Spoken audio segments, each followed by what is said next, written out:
Months passed after the Varn invasion, and Earth began to heal.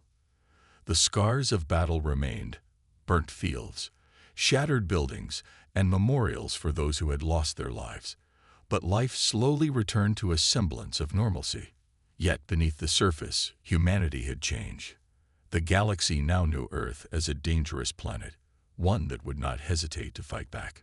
This reputation brought both respect and unease.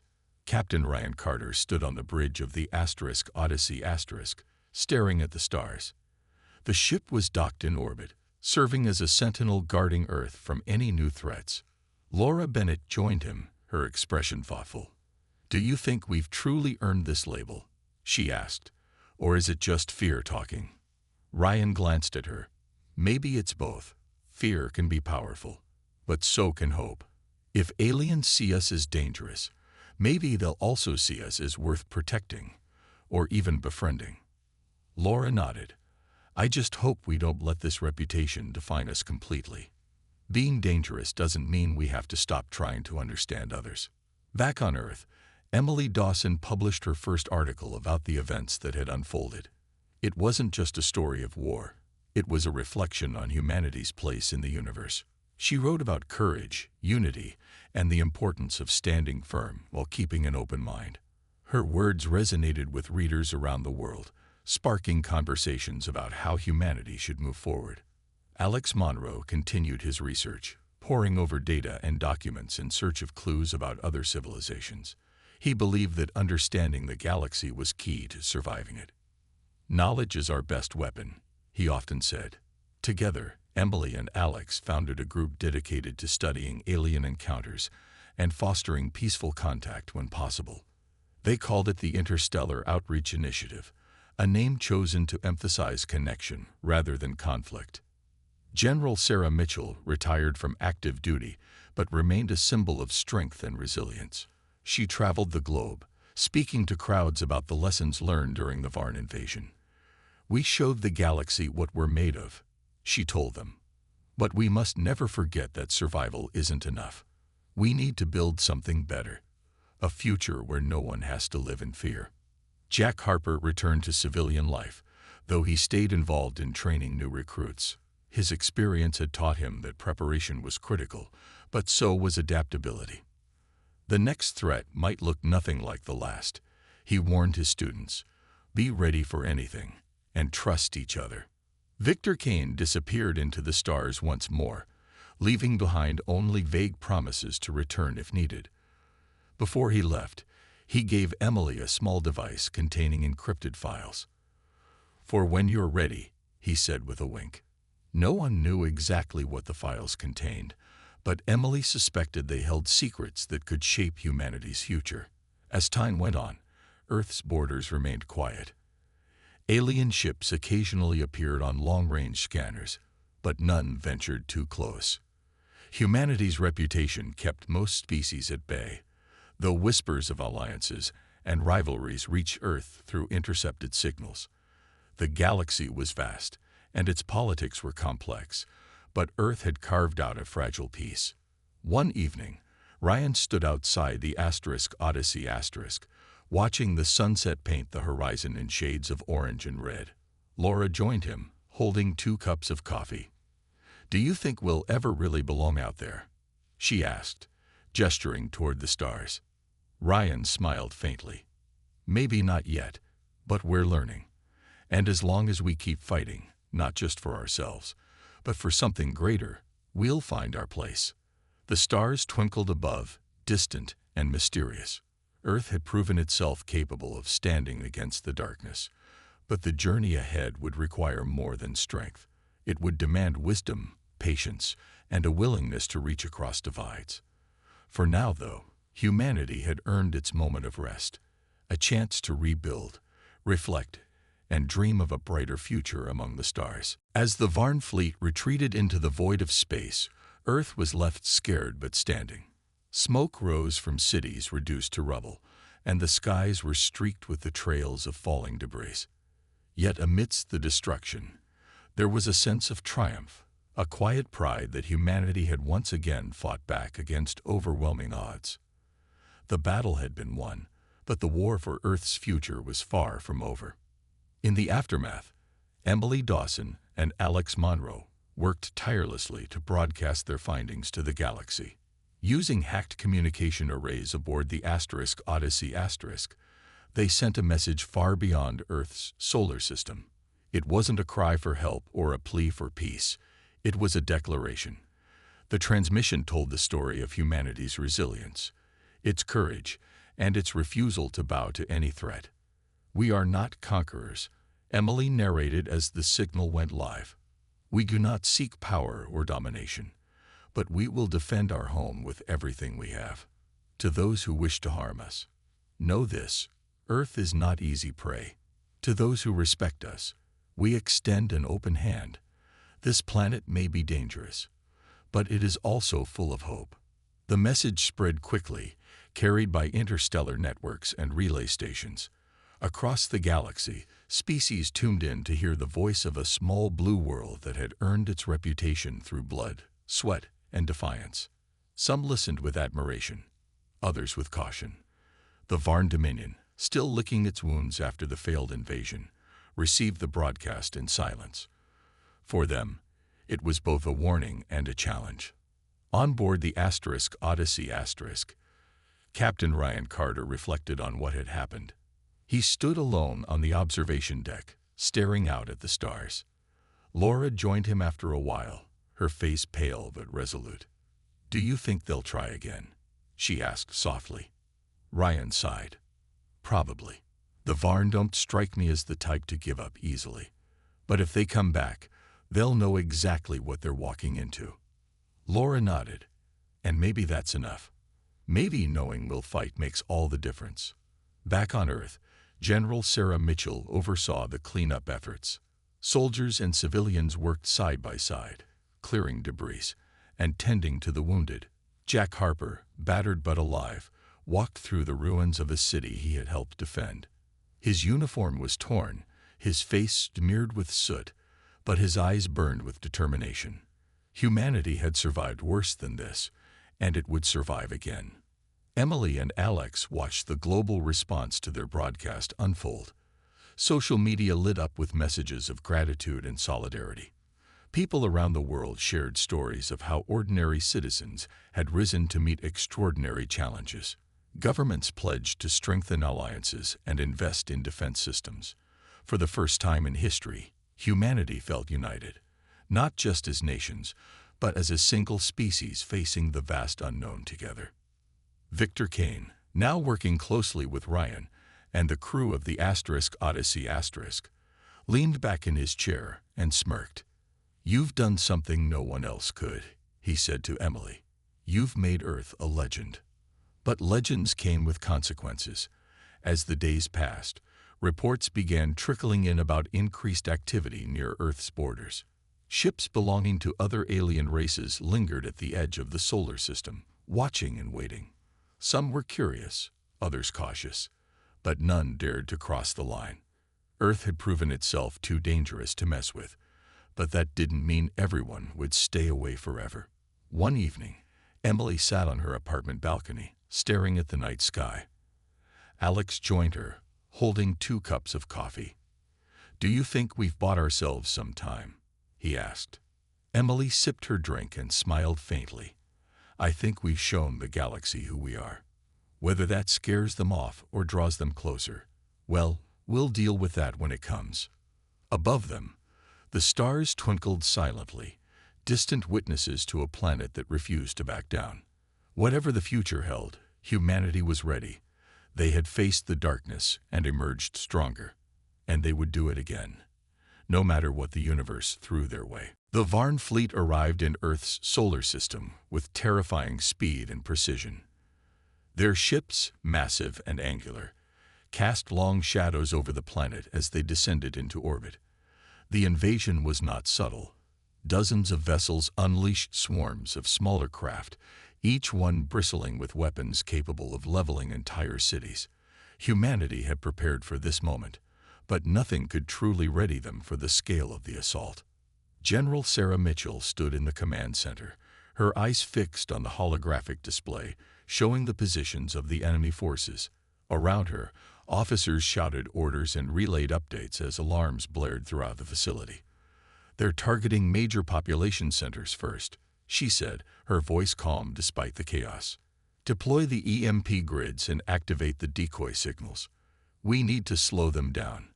Out in the field, soldiers scrambled to execute the plan. Hidden beneath the ground were networks of electromagnetic pulse emitters designed to disable alien technology. As the Varn fighters swept across the landscape, the grids came online, sending waves of energy rippling through the air. Dozens of enemy ships faltered mid-flight, their systems fried by the sudden surge. But the Varn adapted quickly, rerouting power to backup systems and pressing forward. Captain Ryan Carter led a daring strike team aboard a small, agile spacecraft. His mission was clear: infiltrate the Varn flagship and disable its command center. If they could cut off the invaders' ability to coordinate, Earth's defenses might stand a chance. With Dr. Laura Bennett monitoring their progress from the surface, Ryan and his crew dodged enemy fire as they approached the towering alien vessel. "Stay low and keep moving," Ryan instructed his team over the comms. "We only get one shot at this." Inside the flagship, the air was thick with tension. The corridors were dimly lit, filled with strange mechanical hums and the skittering sounds of Varn drones patrolling the halls. Ryan's team moved silently, using stolen alien tech to cloak their presence. When they reached the command center, they found it guarded by heavily armed Varn soldiers. "This is it," Ryan whispered. "On my mark." As the team sprang into action, gunfire erupted, lighting up the darkened chamber. The Varn fought fiercely, their movements swift and precise, but Ryan's team had trained for moments like this. They used every trick they had learned from past battles: improvised traps, unpredictable maneuvers, and sheer determination to gain the upper hand. Meanwhile, back on Earth, Commander Jack Harper led ground forces in a desperate effort to hold the line. Cities burned as Varn troops advanced, their energy weapons tearing through buildings and vehicles. But humanity refused to surrender.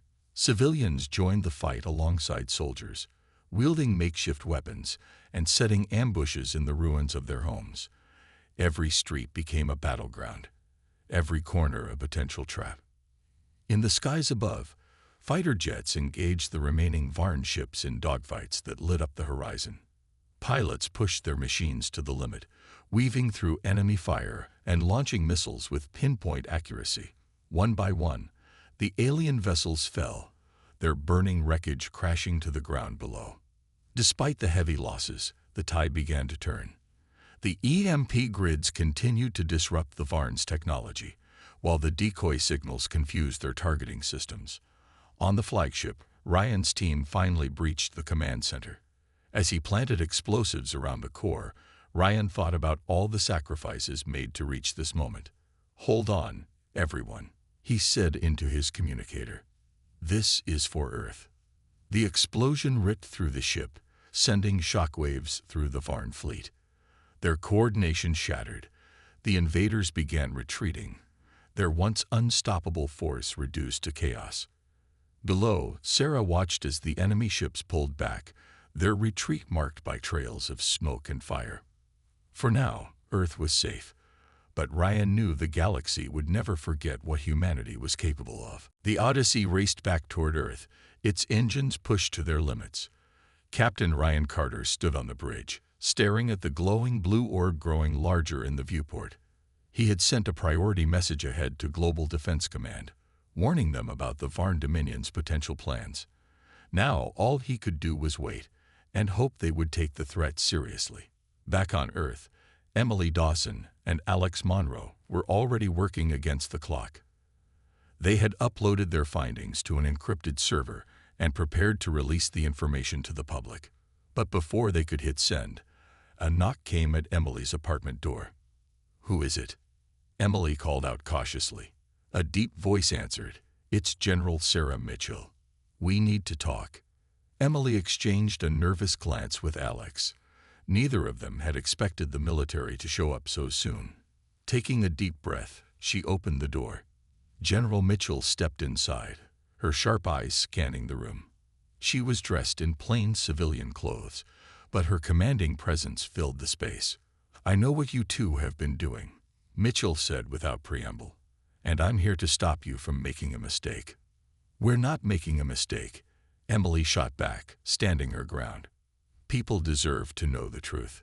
The Varn are coming, and we need to prepare." Mitchell sighed and pulled up a chair. "You're right. They are coming. But if you go public, you'll cause panic. Right now, we still have the element of surprise. If word gets out, the Varn will know we're onto them, and they'll change their plans. We can't afford that." Alex frowned. "Then what do you suggest? Just sit back and wait for them to attack?" "No," Mitchell replied firmly. "We're mobilizing everything we've got. Every soldier, every weapon, every piece of alien tech we've salvaged over the years. But we need time to get ready. That's why I'm asking you to trust me." Emily hesitated. As much as she wanted to expose the truth, she couldn't ignore the logic in Mitchell's words. Going public might do more harm than good, at least for now. "All right," Emily said finally, "but we're not sitting this out. We want to help." Mitchell nodded. "Good, because I'm going to need all the help I can get." Over the next few days, humanity prepared for the fight of its life. Factories worked around the clock to produce advanced weapons and defenses. Scientists, led by Dr. Laura Bennett, after the Odyssey returned, reverse-engineered alien technology to create new tools of war. Laura focused on biological countermeasures, developing agents that could disrupt alien biology based on samples recovered from past encounters. Meanwhile, Ryan joined Mitchell in planning the defense strategy. Using data provided by Victor Kane, they identified weak points in the Varn's known tactics and devised ways to exploit them. Traps were set across key locations, and decoy signals were broadcast to confuse enemy sensors. As the days passed, tension gripped the planet. News outlets reported strange activity in the skies, and rumors spread like wildfire. People began stockpiling supplies and preparing shelters, even though no official announcement had been made. The world felt like it was holding its breath, waiting for the storm to hit. One evening, as Ryan stood on a hill overlooking the city, Laura approached him. "Do you think we're ready?" she asked quietly. Ryan shook his head. "I don't know, but we've done everything we can. Now it's up to us to stand our ground." Laura looked out at the horizon, where the first stars of the night were beginning to appear. "Earth has always been dangerous, not because of our weapons, but because of our will to survive. Maybe that's enough." As the Varn fleet drew closer, humanity braced itself. The galaxy had labeled Earth as too dangerous to mess with, but now it was time to prove that reputation was deserved. Whatever happened next, one thing was certain: Earth wouldn't go down without a fight. Back on Earth, Emily Dawson sat in her small apartment surrounded by notes and documents. She stared at the screen of her laptop, her fingers hovering over the keyboard. The more she and Alex uncovered about humanity's encounters with aliens, the clearer it became that Earth's reputation was a double-edged sword. While some species avoided Earth out of fear, others saw it as a challenge, a puzzle to solve, or a prize to claim. Emily sighed and leaned back in her chair. "This isn't just about survival anymore," she said to Alex, who was pacing the room. "If we're seen as dangerous, it could attract the wrong kind of attention." Alex stopped mid-step and turned to her. "You mean like the Varn Dominion?" Emily nodded. "Exactly. Victor Kane told Ryan that they're planning something big. If they decide to attack, we might not be ready, no matter how tough we think we are." Alex frowned, his brow furrowed in thought. But why would they risk it? They've heard the stories. They know what happened to the Zorathians and the Krill. Why throw their forces into a fight they might lose? "Because they're different," Emily replied. "The Varn aren't just another alien race looking for resources. From what I've read, they're an empire, organized, disciplined, and obsessed with expanding their territory. To them, Earth probably looks like a stain on their map, something that needs to be cleaned up. Alex sank into a chair across from her, his expression grim. So, what do we do? Warn people. No one's going to believe us without proof. Emily tapped her pen against the desk. We need to find evidence, something concrete that shows the Varn are coming. Maybe there's a pattern in these past attacks, something we're missing. For hours, they sifted through the documents again, searching for connections. Finally, Alex pointed to a line in one of the files. Look at this. Every time Earth fought back, the aliens responded faster the next time. It's almost like they were learning from each other. Emily's eyes widened. That's it. What if the Varn aren't acting alone? What if they're gathering intel from other species, studying our tactics so they can counter them? Alex nodded slowly. It makes sense. They wouldn't just charge in blindly. They'd prepare, adapt, and then strike when they think they have the upper hand. Determined to dig deeper, Emily hacked into classified government databases, using skills she had picked up during her years as a journalist. After hours of searching, she found something alarming. Reports of unusual activity near the edge of the solar system. Satellites had detected strange energy signatures, patterns that didn't match any known human or natural phenomena. This has to be them, Emily whispered, showing Alex the data. They're scouting us, testing our defenses before they make their move. Alex rubbed his temples. If they're already here, we're running out of time. We need to tell someone, anyone, who can help. But who? Emily asked, frustration creeping into her voice. The government won't listen to us. They'll dismiss us as conspiracy theorists or worse, lock us up for hacking their systems. Alex stood up, his expression resolute. Then we go public. We release everything we found. Every document, every report, every theory. If enough people see it, someone will take action. Emily hesitated. Going public meant risking everything. Their careers, their freedom, maybe even their lives. But as she looked at the data on her screen, she realized they didn't have a choice. Humanity needed to know the truth, no matter the cost. All right, she said finally. Let's do it. But we need to be smart about it. If the Varn really are watching, we can't afford to tip them off until we're ready. As they began compiling their findings, Emily couldn't shake the feeling that they were playing a dangerous game. The galaxy was vast, but Earth was small and fragile. One wrong move could bring the wrath of an entire empire down on their heads. Yet deep down, she knew they had to try. For better or worse, humanity's fate depended on it. The Odyssey drifted through a dense asteroid field, its crew on edge after their recent discovery about Earth's reputation in the galaxy. Captain Ryan Carter paced the bridge, his mind racing with questions. Who had labeled Earth as dangerous? And why had the message been sent to them specifically?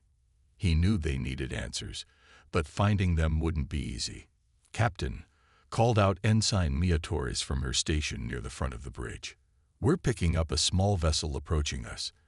It doesn't match any known designs. Ryan frowned and moved closer to the main screen. On it, a battered ship came into view, its hull scarred with burn marks and patched together with mismatched parts. It looked like something cobbled together from scraps, yet it moved with surprising speed and precision. Open a channel, Ryan ordered. A moment later, a gruff voice crackled over the speakers. This is Victor Kane of the Starhound. You're broadcasting a signal that's drawing unwanted attention. If you want to stay alive, we need to talk. Ryan exchanged a glance with Dr. Laura Bennett before responding. We're listening, Mr. Kane. What do you know about this signal? Victor's face appeared on the screen. A rugged man with sharp features and piercing eyes. His scruffy beard and worn jacket gave him the look of someone who had spent years dodging trouble. That signal isn't just a message, it's a warning. Someone wanted you to find it, probably to scare you off or prepare you for what's coming. And what exactly is coming? Laura asked, leaning forward. Victor smirked. Word travels fast in space, Doc. Your little blue planet has earned quite the reputation. The Zorathians got chased away, and the Krill barely escaped with their lives. Now everyone knows Earth fights dirty and wins. That makes some species curious, others scared, and a few hungry for revenge. Ryan crossed his arms. "So, who are you, and why should we trust you?" "I'm a smuggler," Victor replied bluntly. "I deal in information as much as goods. I've seen firsthand how Earth's name gets whispered in bars and trading posts across the galaxy. Some call it cursed, others say it's untouchable. Either way, it's bad news for anyone looking to make a quick profit or start a war." Laura leaned toward Ryan. He might be telling the truth. If he really does trade information, he could help us understand what's going on. Ryan hesitated but nodded. "All right, Mr. Kane. Come aboard. But if you're lying, you won't like the consequences." Victor chuckled. "Fair enough. Just don't shoot me when I dock." Minutes later, Victor stepped onto the Odyssey escorted by 2 armed guards.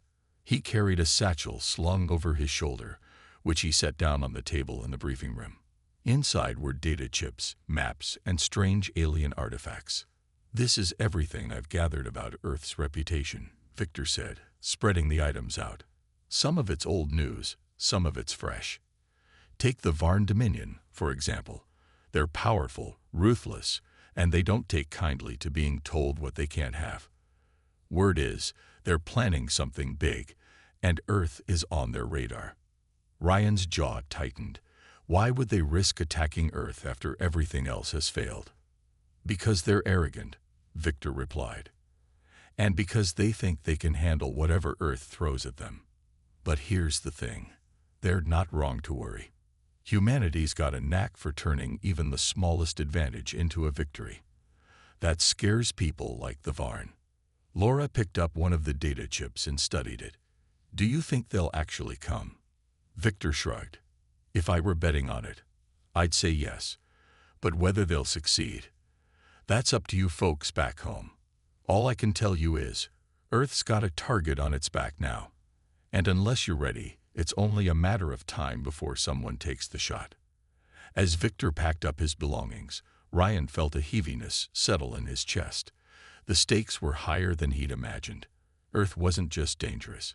It was a powder keg waiting to explode. And the Odyssey was carrying the spark that might ignite it all. Decades passed since the Zorathian incident, and Earth seemed to have earned a fragile peace. The galaxy's civilizations whispered about humanity's unexpected defiance, but no one dared to test it until the Krill arrived. The Krill were an insectoid species with armored exoskeletons and razor-sharp claws. They traveled in massive high ships, consuming planets for their resources before moving on to the next target. To them, Earth was just another stop on their endless journey. When the Krill fleet entered Earth's solar system, they broadcast a chilling message: surrender or be destroyed. Their tone was arrogant, assuming that humanity would bow to their superior numbers and technology. But they underestimated one critical factor: the resilience of the human spirit. General Sarah Mitchell, a veteran of countless battles, was tasked with leading Earth's defense. She knew the Krill were far more advanced than anything humanity had faced before. Their weapons fired beams of concentrated energy capable of melting steel, and their ships could withstand even the strongest missiles. A direct assault would be suicide. Instead, Sarah devised a plan based on unpredictability and cunning, a strategy she called chaos warfare. The first wave of Krill soldiers descended upon Earth in swarms, targeting major cities and industrial zones. But instead of meeting organized resistance, they found themselves ambushed at every turn. Human forces used hit-and-run tactics, striking quickly and vanishing into the shadows. Civilians joined the fight too, using homemade traps and improvised explosives to harass the invaders. Entire neighborhoods became labyrinths of danger, forcing the Krill to slow their advance. Sarah's most daring move came when she ordered a covert team to infiltrate the Krill hive ship orbiting Earth. Led by Lieutenant Daniel Cole, The team snuck aboard using stolen alien tech reverse-engineered from the Zorathian wreckage years earlier. Once inside, they planted EMP devices deep within the ship's core. When the devices detonated, the entire vessel went dark, leaving the Krill ground forces stranded without support. Confusion rippled through the Krill ranks as their carefully planned invasion fell apart. Without their hive ship coordinating attacks, the insectoid warriors became disorganized and vulnerable. Sarah seized the opportunity, launching a massive counterattack that pushed the Krill back toward their remaining ships. Her troops fought with ferocity, refusing to give an inch of ground. The final blow came during a fierce battle in the Australian outback. Sarah personally led a squadron of tanks and fighter jets to surround a group of retreating Krill. As the aliens attempted to flee, they were met with a barrage of artillery fire so intense that the ground shook like an earthquake. The surviving Krill signaled for extraction, but only a handful made it back to their ships alive. As the last of the Krill fleet fled Earth's orbit, Sarah stood atop a hill overlooking the battlefield. Smoke filled the air, and the smell of burnt metal lingered, but she allowed herself a small smile. Humanity had won again, not because of superior weapons or technology, but because of sheer determination and ingenuity. News of the victory spread across the galaxy faster than anyone expected.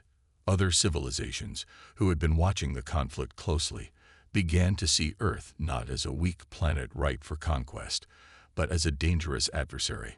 Stories of the Krill's defeat added fuel to Earth's growing reputation. Some species admired humanity's courage, while others saw it as a warning.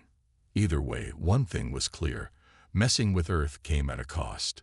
Sarah returned home to a hero's welcome, but she didn't celebrate. She knew the universe was vast, and there were countless other threats lurking among the stars. Earth had proven it could fight, but staying safe would require constant vigilance.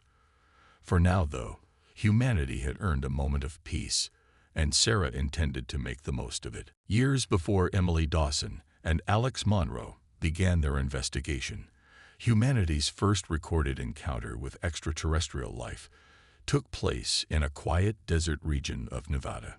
The Zorathians, a tall, slender species with shimmering silver skin, arrived in orbit around Earth aboard a sleek, triangular vessel. Their arrival was peaceful, at least at first. They sent a message to world leaders asking for permission to land and negotiate. Curious but cautious, the United States government agreed, allowing the aliens to touch down near a remote military base. Commander Jack Harper stood at the edge of the landing site, his hands clasped behind his back as he watched the Zorathian ship descend. He was a seasoned soldier, known for his calm demeanor and sharp instincts, but even he couldn't hide the tension in his jaw. Around him, soldiers armed with advanced weaponry formed a protective perimeter, ready for anything. Behind them, scientists and diplomats waited anxiously, hoping this moment would mark the beginning of a new era for humanity. When the Zorathians emerged, they moved gracefully, their elongated limbs gliding across the ground. Their leader, a towering figure named Vorthan, stepped forward and addressed the humans through a translator device. His voice was smooth and melodic, yet carried an air of authority. "We come in peace," he said, "but we require resources, minerals and energy sources, to sustain our journey. In exchange, we offer knowledge and technology far beyond your understanding." At first, the meeting seemed promising. The diplomats listened intently, nodding as Vorthan spoke, but then came the demand. Vorthan insisted that Earth hand over entire regions rich in resources, displacing millions of people in the process. When the humans hesitated, his tone shifted. What had started as a polite request turned into a thinly veiled threat. "Compliance is non-negotiable," he said, his once friendly demeanor replaced by cold indifference. "Resistance will result in consequences you cannot comprehend." Jack clenched his fists but kept his expression neutral. He knew what was at stake. If the Zorathians decided to take what they wanted by force, humanity wouldn't stand a chance against their advanced technology. But giving in wasn't an option either. As the negotiations broke down, Jack signaled to his team. It was time to act. Under the cover of darkness, Jack led a small strike force to ambush the Zorathian ship. Using modified EMP weapons designed to disrupt alien systems, they disabled the vessel's defenses. The Zorathians, caught off guard by the sudden attack, scrambled to respond. Their energy weapons fired beams of light that sliced through the air, but the humans fought back with relentless determination. Soldiers used guerrilla tactics, striking quickly and retreating before the aliens could counterattack. The battle lasted hours, but eventually, the Zorathians realized they were outmatched. Their ship was heavily damaged, and their leader, Vorthan, lay injured after being cornered by Jack and his men. With no other choice, the remaining Zorathians boarded their crippled craft and fled into space, leaving Earth behind. Word of the conflict spread quickly among nearby star systems. Species who had been considering Earth as a target for colonization or resource extraction now fought twice. Rumors circulated about the ferocity of humanity, a species willing to fight back, even when faced with overwhelming odds. For the first time, Earth earned a reputation not as a weak and primitive planet, but as one that could not be easily conquered. As Jack watched the Zorathian ship disappear into the night sky, he felt a mix of relief and unease. They had won, for now, but he couldn't shake the feeling that this was only the beginning. Somewhere out there, other civilizations were watching, learning, and perhaps planning their next move. Back on Earth, Emily Dawson sat at her cluttered desk in a small apartment filled with stacks of papers and old books. She worked as a journalist for a local newspaper, but her real passion was digging into stories that no one else cared about. Tonight, she was poring over a pile of documents she had secretly copied from a government archive earlier that week. Her hands trembled slightly as she flipped through the pages, her eyes scanning for anything unusual. "Come on, there has to be something here," she muttered under her breath. Beside her, Alex Monroe leaned forward, his glasses sliding down his nose as he squinted at the same stack of papers. Alex was a conspiracy theorist who spent most of his time researching UFO sightings and alien encounters. To most people, he was just a quirky guy with wild ideas, but Emily trusted him. He had a knack for connecting dots that others missed. "Wait, look at this," Alex said suddenly, pointing to a line of text buried deep in one of the documents. "It says here that in 1967, there was some kind of unauthorized contact event near Roswell, but it doesn't say much more than that." Emily frowned. "Roswell, that's the same place where they supposedly found a crashed alien ship, right?" Alex nodded eagerly. "Exactly. But what if it wasn't just a crash? What if someone, or something, tried to make contact? And what if things didn't go well?" Emily felt a chill run down her spine. She had always dismissed the Roswell incident as a mix of lies and exaggerations, but now she wasn't so sure.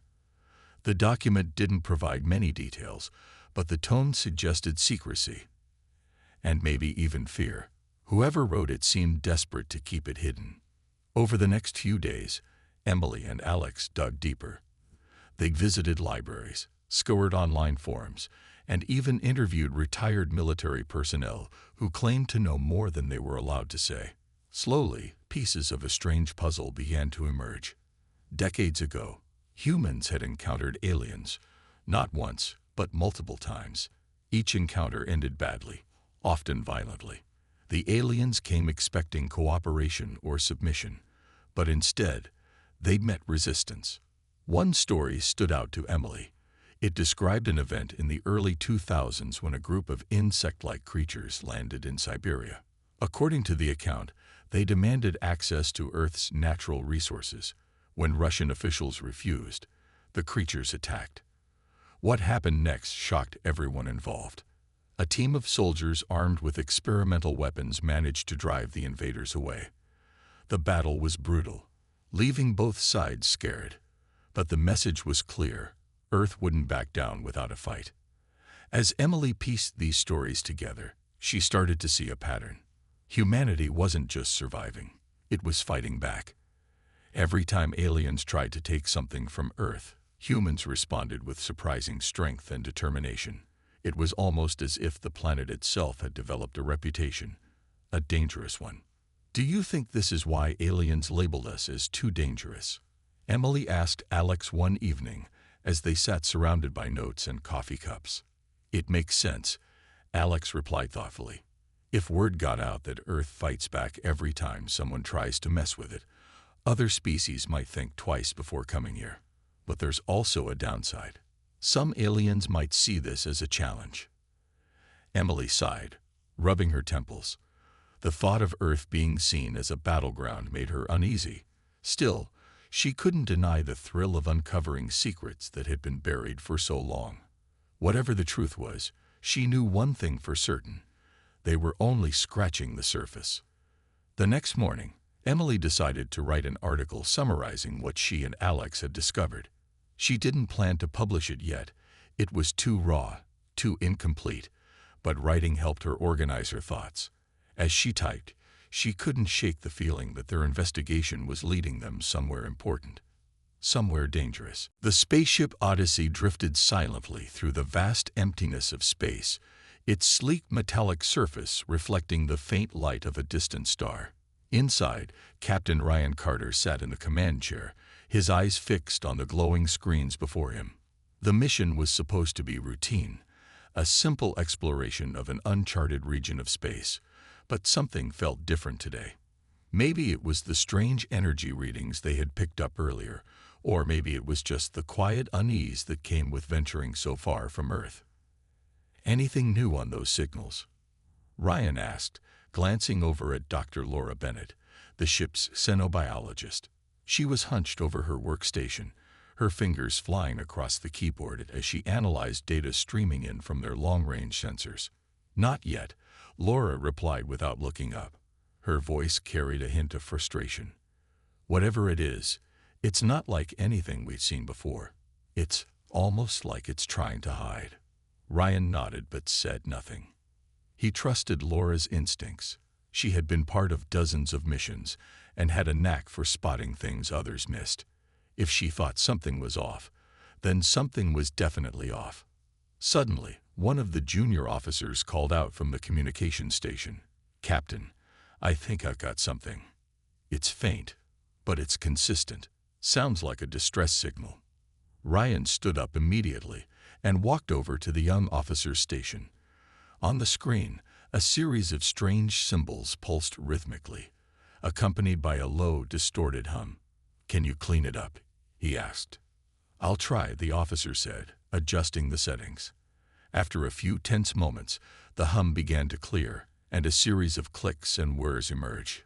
It wasn't language, not human language anyway, but it was unmistakably artificial. Laura joined them, her brow furrowed in concentration. "Let me take a look," she said, pulling up her own tablet. For several minutes, the room was silent except for the soft tapping of keys and the occasional beep of equipment. Then Laura gasped. "What is it?" Ryan asked sharply. It's some kind of database entry," Laura explained, her voice trembling slightly. "I don't know how this signal found us, but it's clearly meant to be understood by anyone who intercepts it. And it's about Earth." "Earth?" Ryan echoed, leaning closer to see the translation on her screen. What he read made his blood run cold. The message was short and to the point. ****. Planet designation. Earth. Status. Too dangerous to mess with. ****. The words hung in the air, heavy and ominous. Ryan looked around at his crew, whose faces mirrored his own shock. Earth, a planet still struggling to unite its nations, still plagued by wars and environmental crises, had somehow earned a reputation across the stars as untouchable. "How is this possible?" Laura whispered, more to herself than anyone else. "We've barely scratched the surface of interstellar travel. How could aliens even know about us, let alone label us like this?" Ryan shook his head slowly. "That's what we need to find out. Whoever sent this message, and whatever they're warning others about, It's bigger than we imagined. Set a course back to Earth. We need answers, and we need them now. As the Odyssey turned toward home, none of them could shake the feeling that their discovery was only the beginning of something much larger, and potentially much more dangerous.